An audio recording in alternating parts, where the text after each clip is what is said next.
itself, because we wanted the friendly feeling of that light color, and it reflects the sun and it keeps you cool even in the summer. And we've had press conferences. We finished it about a month ago. This is, as you see over here, the Presidential Walk of Fame. And we had this long wall with half windows because that used to be a swimming pool on the other side of the wall. That was the swimming pool where Jackie would say, "I hear women inside." Are women inside? Quite a famous, I'm not saying anything, this was a part of a movie. And the Secret Service said, "No, ma'am, there's no women inside, ma'am. I'm sorry, ma'am, you're going to have to move along. But I hear women inside." "No, ma'am, you'll have to move along, ma'am."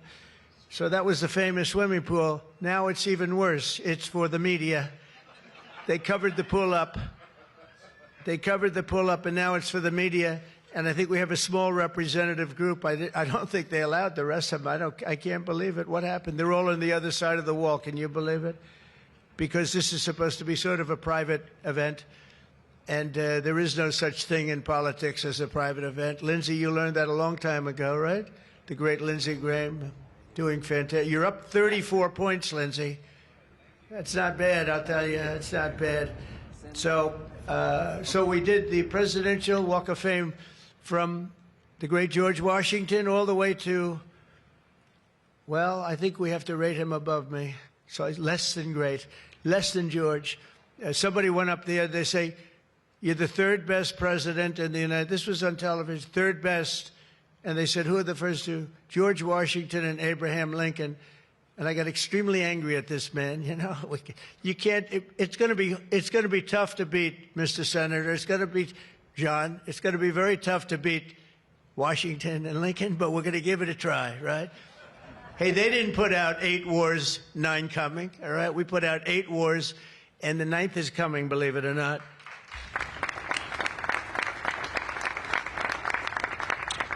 So I just want to say it's great to be with you. And when we're finished, later on, we're going to have a little quick lunch, and they do great food at the White House. And this is used sometimes for evening, where we've had some incredible people for the evening, and some of the big foreign leaders have been coming. And most excitingly, on the other side, you see the fence and the wall. We're building a world-class ballroom. You know, for 150 years, they've wanted a ballroom here. We don't have a ballroom. We have a little cocktail area, but we don't have a ballroom. The East Room, it's called, is a very small cocktail area. It holds about 88 people if it's tight. And I said, if I do this again, I'm going to get a ballroom built, and we're putting up our own money. The government is paying for nothing. You probably hear the beautiful sound of construction to the back. You hear that sound? Oh, that's music to my ears. I love that sound. Other people don't like it. I love it, Josh. I think when I hear that sound, it reminds me of money. In this case, it reminds me of lack of money because I'm paying for it, so it's the opposite. But it's going to be one of the most beautiful ballrooms anywhere in the world, and it's going to be able to take care of tremendous things. When you have, as an example, I'm going to see President Xi in 2 weeks. I'm going over to South Korea. We're going to meet in South Korea. We're going to talk about a lot of things. They want to discuss the fact that they're paying 157% tariff. It's a little higher than they thought.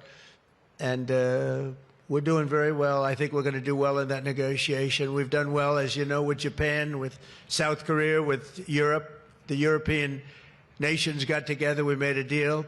And it was all based without the tariffs. You could have never made the deal.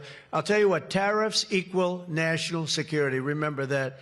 Tariffs equal national security. You got to remember that. And they also equal wealth for our nation, because we've taken in hundreds of billions of dollars in a very friendly manner, given to us by nations that used to take it from us. And they used tariffs on us. We never used it on them because we were foolish, or we were led by people that weren't business people. But it really does. It equals national security. And I wouldn't have put out, I mentioned 8 wars, 9 coming. Of the 8, 5 were based solely on trade and tariffs. India, Pakistan were going at it. 2 nuclear powers, and serious nuclear. 7 planes shot down. They were ready to go, and I called them up. I said, "You go to war, and we're not doing a trade deal." And they said, "Well, what does one thing have to do with the other?" I said, "It has a lot. You're nuclear powers, and if you do it, we're not doing a trade deal." And 24 hours later, they called me, we have decided not to do it. We stopped the war. We stopped a potential disaster, a nuclear disaster, because of trade. And it's been really amazing. But the tariffs have made us a wealthy country. They've given us tremendous defense. They've given us things that we can do for other countries, very positive. But again, really, it's national security, it's national defense, and they are so important. And it's incredible that presidents, for the most part, didn't know how to use them, when to use them.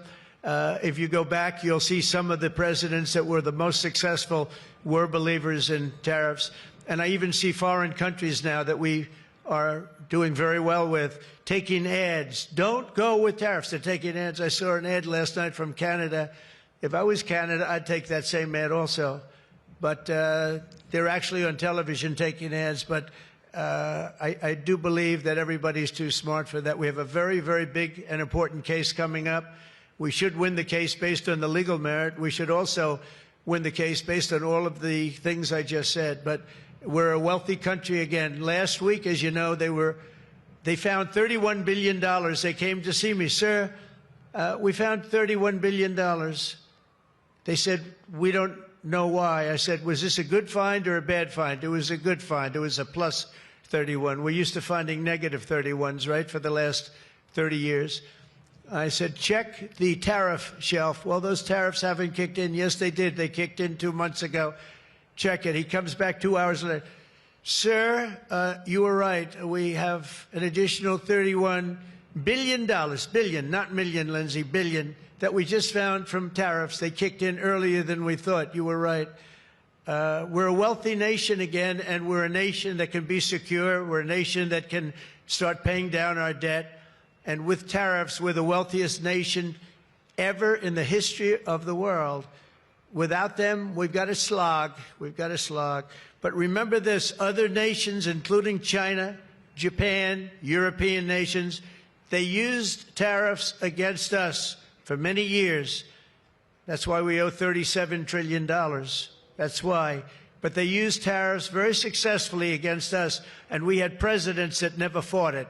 But now you have a president that does fight it. So I just want to welcome you to the incredible Rose Garden. It's just an incredible place. It was done. We did it, brought it back to health. It was in very bad shape, actually, and we brought it back to health. First Lady Melania did a fantastic job on it. The surrounds and everything. It's all brand new wiring. You know, underneath there's a lot of wire, a lot of things. Everything brand new, everything beautiful. The only thing we did is we had to get a hard surface here because nobody could use it because of the grass. So I just want to welcome you, and I hope you're going to be here a lot. We're going to use it for meetings. We're going to use it for press conferences. Now we can use it. It was unusable before, and now we can use it. But everything that you see was redone. All of this was redone, and the whole White House is being redone. Some of you came through they call the Rose Hall. They call it different names, but you probably noticed. I don't know if you came through this door. Did you notice the white marble floor that was put there? That was made out of Home Depot tiles, about 1 foot by 1 foot. They were all broken, about 30 years old. And I replaced it with book-matched marble, paid for by your friend, President Trump.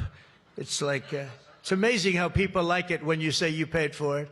When I say I paid for it, they say, oh, I love it. But it really, they did a beautiful job. The great talents. They're very talented marble people I have, and they replaced it with beautiful Paradiso marble and statuary marble, and it's really, really beautiful. I want to thank the outstanding leadership team, and you really do have that. Majority Leader John Thune, who's been my friend. He really, really has done an amazing job. Thank you, John. Thank you. Done an amazing job. I didn't get to know John as well in the first term, and I've gotten to know him very well over the last 9 months, John, and you're doing a fantastic job. Thank you very much. Really great. Majority Whip John Barrasso, who's outstanding man. Thank you, John. Thank you. Great guy, too. Conference Chair Tom Cotton. He loves that military. He loves it. He loves the military. Policy Committee Chair Shelley Moore Capito. Shelley, thank you very much, Shelley. Vice Chair James Lankford. Very good, James. Thank you. And, you know, we have everybody but one person here. You know, everybody showed up. I figured you'd have like, I'd say 40 would have been a good number, right? We have everybody. We're just missing one person. You'll never guess who that is. Let me give you, he automatically votes no on everything. He thinks it's good politics. It's really not good politics. He's an automatic no. But I don't know. Look, if he wanted to come, I'd probably let him come, right? I'd let him come. Begrudgingly, but would let him come. And National Republican Senatorial Committee Chair, an unbelievable guy, Tim Scott. You know, Tim, I shouldn't say it because it's so, I don't know if it's good or bad.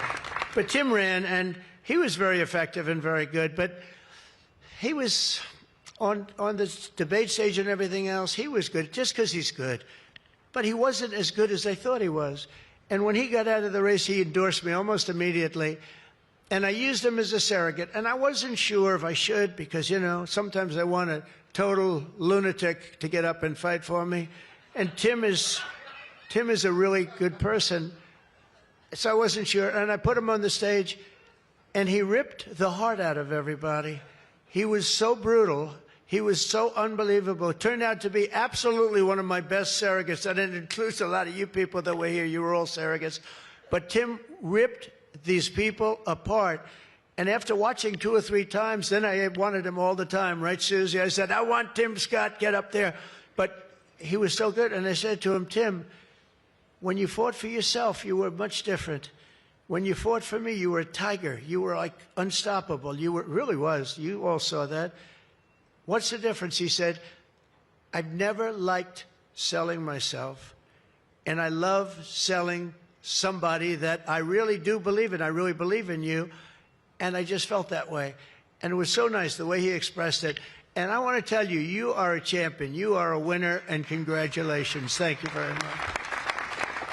I never love telling that story because I'm not sure if it's a good or a bad story, but I'm telling you, you are an amazing guy, and you fought for me so hard, and I really appreciate it. You got to be my #1 choice, Tim, so something happened. I appreciate it. And you're doing great doing what you're doing right now. I also want to thank the entire Senate Republican Conference for your tremendous work on confirmations. Boy, did we have a couple of weeks, huh? We had some, I signed like 150 of them, and I didn't use an auto pen, by the way. I signed. You know, when you're signing these important, like a general getting approved from 3-star to 4-star and all of these different things and big confirmations and, you know, big stuff, you really have an obligation to actually sign it, I think. You probably noticed right there, number 46, we put up, right? We put up a little bit of an auto pen. We have 46. We have 45. We have 47. It's very interesting. Yeah, 46 is an auto pen. It's up there.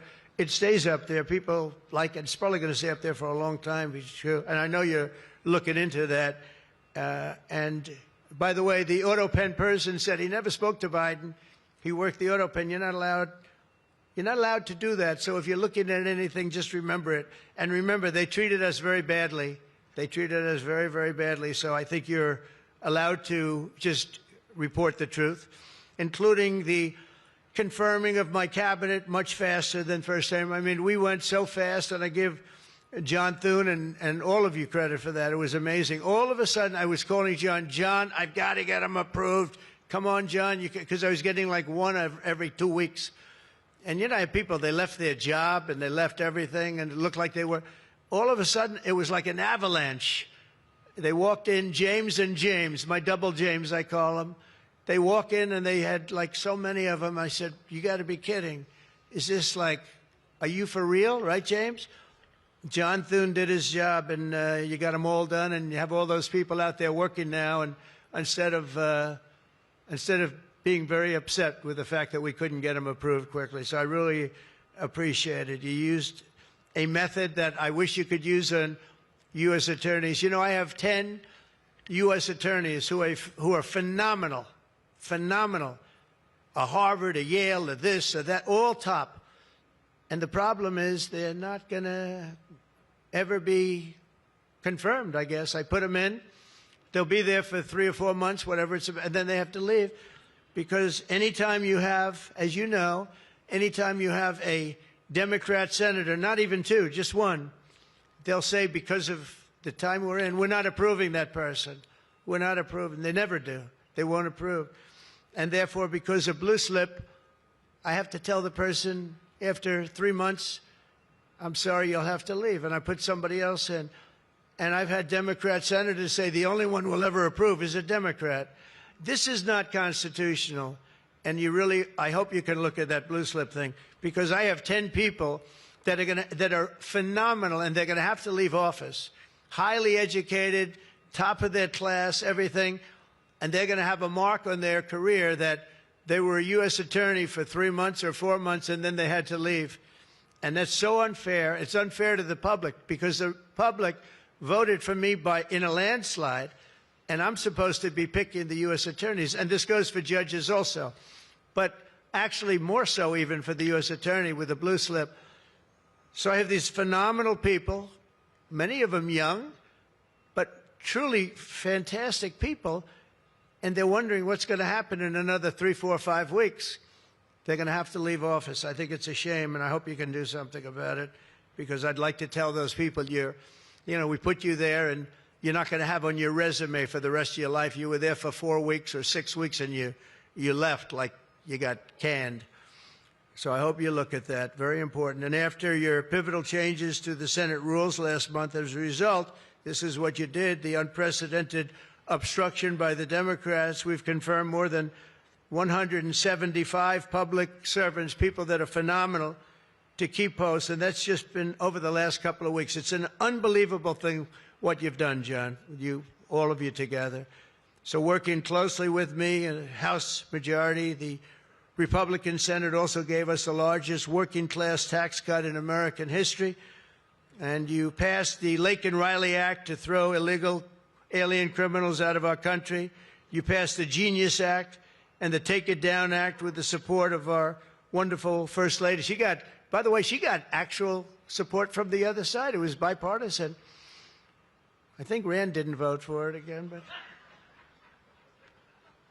I think it was only Rand. You had bipartisan support other than maybe Rand.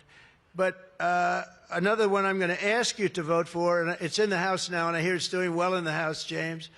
It's Kate's Law. A young lady named Kate Steinle, I remember it so well, probably 8 or 10 years ago now in San Francisco. She was holding hands with her father on the San Francisco pier, looking out into the water. This beautiful, everything was beautiful, but the person wasn't beautiful that did this. And this was an illegal alien that came into our country 5 times, was thrown out 4 or 5 times, I don't even know, but a lot, and came back and shot her through the head. And she went down and she looked at her father, Daddy, Daddy, something happened, and she immediately passed away in his arm. And, I mean, you can imagine, it was so sad, such a beautiful, beautiful, beautiful person. Father was destroyed, virtually destroyed.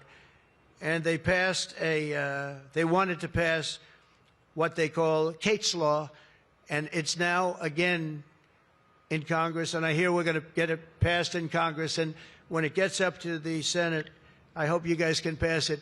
And basically, very simply, it says that if you're an illegal alien and you come in and you get thrown out, if you come back and get caught, you have to spend 10 years in jail. Very simple. Very simple. If they would have had that, Kate Steinle would be alive today. That was a big event at the time. If you remember, Bill O'Reilly, for those of you that like Bill, I think I like Bill, but he was the one, he devoted his life to that law, trying to get it passed. I think it's time that we pass it so that if you get taken out of the country and you come back illegally, knowing that this law is in existence, you go to jail for a 10-year period, and it's going to keep the repeat offenders from coming in. It's going to really keep them from coming in. Senate Republicans have already voted 11 times to get our government back and open for business. We have record business. We're going to be, I think, by the time I hit month number 12, I think we're going to have $20 trillion of investment. We're over 17 right now. As an example, President Biden had less than $1 trillion for 4 years. we're going to have $20 trillion in less than 12 months, and we're over 17 trillion right now. So it's the largest amount in our country by far, by many times. That's in our country. But here's the one. It's the largest amount in the history of the world. There's never been a country that's had anywhere near 17, or it will be 20, and it's going up fast. A lot of it's because of tariffs, because they're coming in because they don't want to pay tariffs. In other words, they make their product in a certain country, and they used to just send it in here, and there was no charge, absolutely. Now, if they have to pay a 20%, 30%, 50%, 100%, or 2% tariff, they say, well, it's better if I build my plant in the United States. It always amazed me. I did this first term. We had the greatest economy in the history of our country in first term. We had COVID, and we did a good job with that. That was a curse for every country in the world. It was terrible. But we had the greatest economy we ever had. But if you remember, I started the tariffs, but I held it off because it wouldn't have exactly been good at the time to tell France, you know what they were going through, you know what Spain was going through and Italy was going through, that, by the way, we're going to charge you tariffs. But I had started the process. We were going, the country was doing good, and I took in hundreds of billions of dollars from China. I put the full tariffs on China. Biden left the tariffs because he couldn't, it was too much money, but they gave so many exceptions that they were essentially meaningless. In other words, here's the tariffs, but you don't have to pay if you look at somebody the wrong way. You don't have to pay. So they didn't pay very much. But with me, they were paying hundreds of billions of dollars. And again, I have a great relationship with President Xi. I expect to be able to make a good deal with him, and I want him to make a good deal for China, but it's got to be fair. For years, they were making $500, $600, $700 billion. $700 billion, and we'd be making nothing. It was a one-sided, honestly, we built their military. We built China's military with the money that we lost for so many years getting ripped off. So now we're going to have a fair deal. I think we're going to have a very successful meeting. Certainly there are a lot of people that are waiting for it. Maybe it won't happen. Maybe it won't happen. Things can happen where, for instance, maybe somebody will say, I don't want to meet, it's too nasty. But it's really not nasty, it's just business, and we're gonna do a good job representing you people and representing the people of our country. Unfortunately, in a craven and pointless act of partisan spite, Chuck Schumer, who I've known for a long time, and the radical left Democrats are holding the entire federal government hostage to appease the extremists in their party. And they are extreme. I mean, I've never seen anything like it.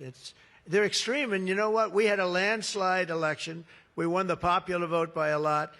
We won the swing states, all 7. Remember, they said, oh, if Trump could get 3 swing states, he'd be. And, well, I didn't get 3, I got 7. We got all 7 by a lot, by record numbers.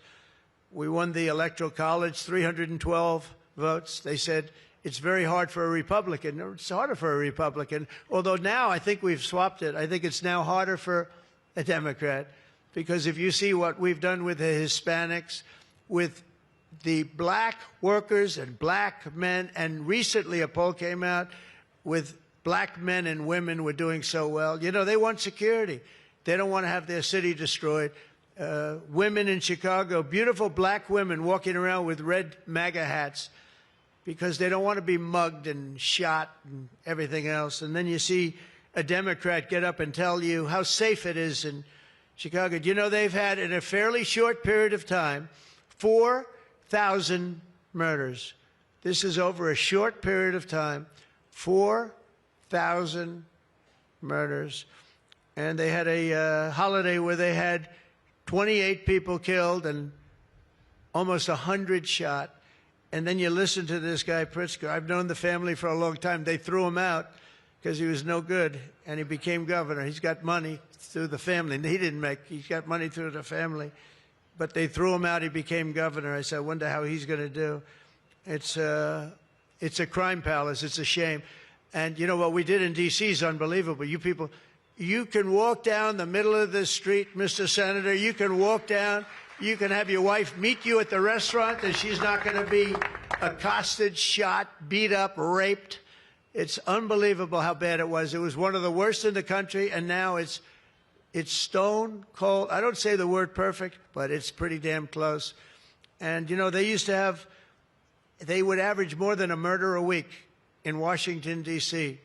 This is just before we got here, a murder a week. Think of that. The capital of, in my opinion, the capital of the world. They come from Iowa, they come from Indiana, they come from Florida. You call up the parents, I'm sorry, sir, your son has been shot and killed. We have no crime here now.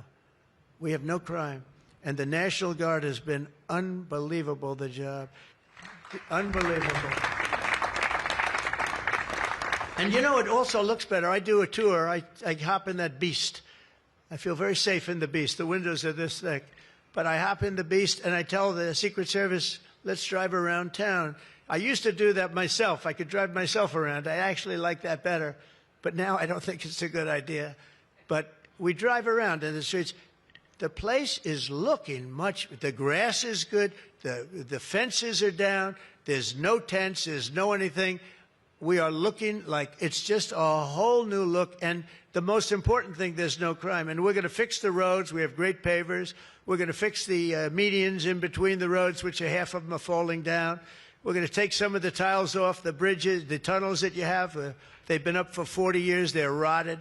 And we'll put up brand new, gorgeous white tiles like it's supposed to be.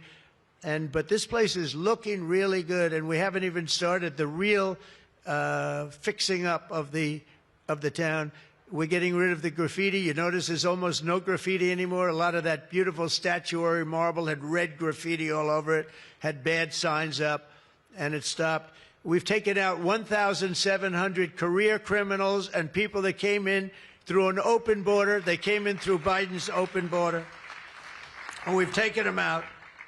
The thing having to do with all of the elements in the great, big, beautiful bill, I'll tell you, it's amazing what we've done. $200 billion in costs for medical. What we've done, $50 billion for rural hospitals. And remember, no tax on tips, no tax on Social Security, no tax on... Think of all of these things that we've done. This is the biggest, this is the greatest bill. Social Security, no tax on overtime. But no tax on tips. I got that from a waitress in Nevada. I was making a speech, and I'm at one of my restaurants in the hotel I own there, and I say, how are you doing? Well, sir, it's terrible. They're taxing my tips. They're going, I wouldn't have even thought that. And I looked at it, and she said to me, sir, there should be no tax on tips. I said, say it one time more. No tax on tips. I walked outside to the press. I said, there will be no tax on tips. She was right. And we won that state by a lot. That's not a state that we win by that much, David, but we won it by a lot. So it was pretty good.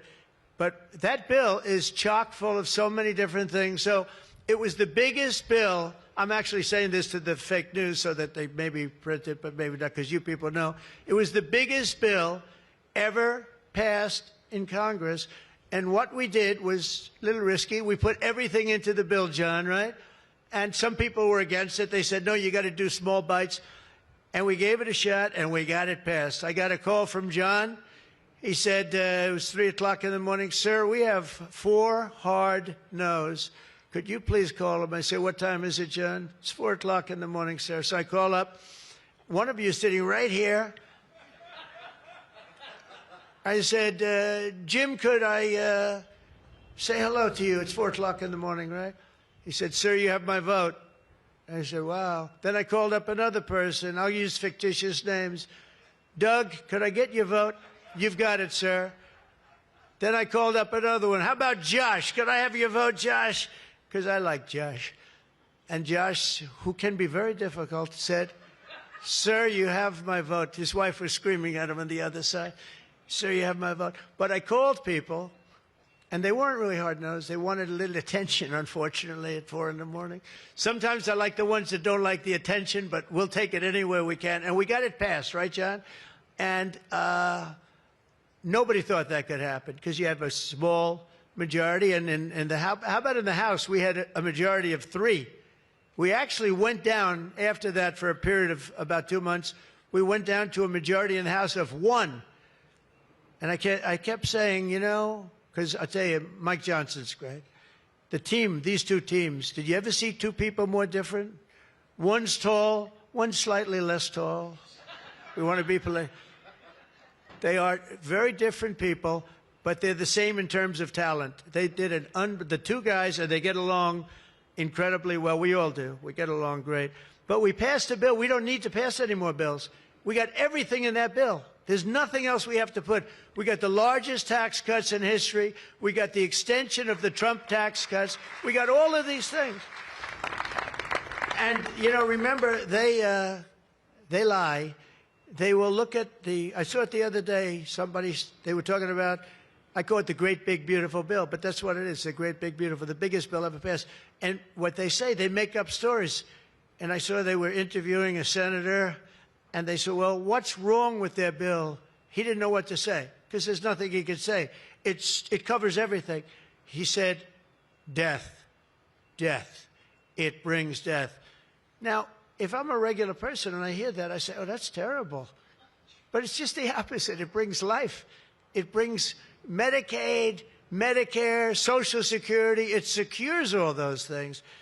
And they just are so bad. You know, they said death. It was like death. And there's nothing about death. Theirs is death, because they're going to lose Medicaid. They're going to lose Social Security. They're going to lose Medicare. All of those things are going to be gone because the whole country would be bankrupt, and you're not going to have any kind of medical insurance. So with us, it's the opposite. And it's a great bill. We don't need any more. And I want to just say, from the beginning, our message has been very simple. We will not be extorted on this crazy plot of theirs. They've never done this before. Nobody has. You always vote for an extension. Chuck Schumer and the Senate Democrats need to vote for the clean, bipartisan CR and reopen our government. It's got to be reopened right now. We're not doing that. They are the obstructionists. And the reason they're doing it is because we're doing so well. We're doing well all over the world. We're doing well with the close to $20 trillion that I just told you about. It will be that number, but even if you take it down to over 17, that's a guarantee. We're doing well with everything. Car plants are pouring back into our country. AI plants, we're leading. We're dominating China right now in AI. And I did something that I think you'd like, because we have an old grid. It's a tired grid. It doesn't have the juice that you need to fire up these plants. You know, these plants will need more than double the energy we have right now for the whole country. That's how big it is. And we can't do that. There's no way we can do that. China's building right now 52 power stations. But I did something better. I'm letting everybody build their own power plant, so they'll become like an electric utility in addition to AI. But if they want to build their own plant and we get their approvals within less than a month, it used to take 5 years prior to rejection.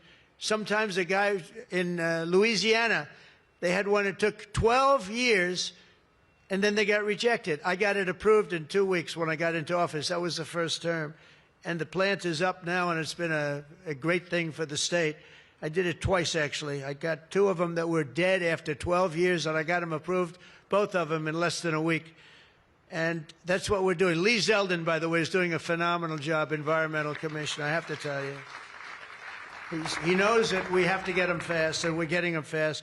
So we're leading China in the AI race by a lot. Under Biden, Democrats voted 13 times for continuing resolutions to keep the government open. And all we want is simply to ask them to do it once again. They always voted for it. They never voted against it. Nobody votes against it. But they do that, and they do. It's partially my fault. I mean, I'm watching you, and I'm looking at all these great faces that I've seen, really great people. I think with few exceptions, a couple of you I don't like that much, but with few exceptions, great people. And you look at what they do, and you look at the game they play, and it's a horrible game. And, you know, we have the hottest country ever. This is the hottest country anywhere in the world. And I say this, I'm sure you've heard me say it, but I was over in the Middle East, and the King of Saudi Arabia and others also said essentially the same thing. They said, you know, President, a year and a half ago, your country was dead. We never thought we'd see this. And right now, you have the hottest country anywhere in the world. We do. We have the hottest country anywhere in the world, which tells you about leadership, and that includes your leadership. So as you know, my door is always open to anyone. It's not like that AOC. How about her, where she said, she's talking about having rebellions and everything. She said, well, my door is always open. But she's not the leader. I'm sure the leaders felt very nicely about when she said her door is open. Who the hell wants to go into her door anyway? She doesn't know what the hell she's talking about. She's the one that started. You know, I remember, I'll never forget, she never took a course on the environment. And I watched her one day, and she was on television. She said, yes, our planet will be dead within 12 years. That was a long time ago. Our planet was supposed to be dead. Remember the 12-year theory? We were environmentally dead. Now, these people, they've got an agenda that nobody quite understands. The good news is they don't understand it either. They really have no idea. But the people do. The people understand. We're giving you the biggest tax cuts in history. All of these things, it all adds up that we should do fantastically well in the midterm. The only thing wrong with the midterms is that statistically, when you look, a president gets elected, and for some reason, and nobody, even the great John Thune, cannot explain to me, for some reason, even if he's a reasonably good president, and we've had success like nobody, but for some reason, you lose the midterms. I don't know why. I mean, the odds are tremendously against, like 92% or something. It doesn't make sense. If you have a great presidency, it only makes sense that you win the midterm. So there should be no reason for it. Somebody's going to explain there might be some dark, deep psychological reason where they want to vote the opposite way. I don't know what it is, but we have to win the midterms. Otherwise, all of the things that we've done, so many of them are going to be taken away by the radical left lunatics. I mean, we're going to end up with a communist mayor in New York. Can you believe it? A communist. Remember, I would always say, we will not have a socialist elected in our country. Remember, I'd say that all the time. And I was right. We skipped socialists. We got a communist elected. So I didn't tell a lie. I didn't tell a lie. I was right. We'll have a communist, not a socialist. But we've already seen the impacts of the dangerous game that they're playing. Democrats are causing delays in our air traffic control system. So important. We wouldn't have had, you know, there's Pete Buttigieg. He spent billions of dollars on fixing the air traffic control that used copper wire going into glass wire. Any union electrician here or any non-union electrician would say you can't hook copper into glass. It doesn't work. They spent billions of dollars. They turned on the system, and it was stone cold blank. We're getting a brand new system. We have bids out now. We have 3 great companies bidding. And I want one bid. Sean Duffy's doing terrifically. I want one bid. I want just bid, and they're responsible for everything. Not where you had, they had like 1,000 contractors. Every contractor, they were all running around.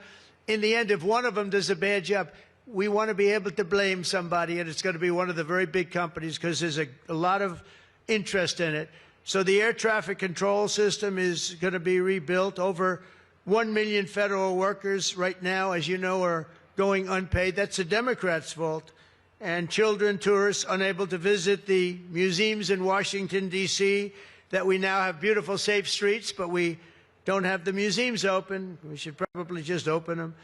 But we are doing things that nobody's ever done, nobody's ever seen.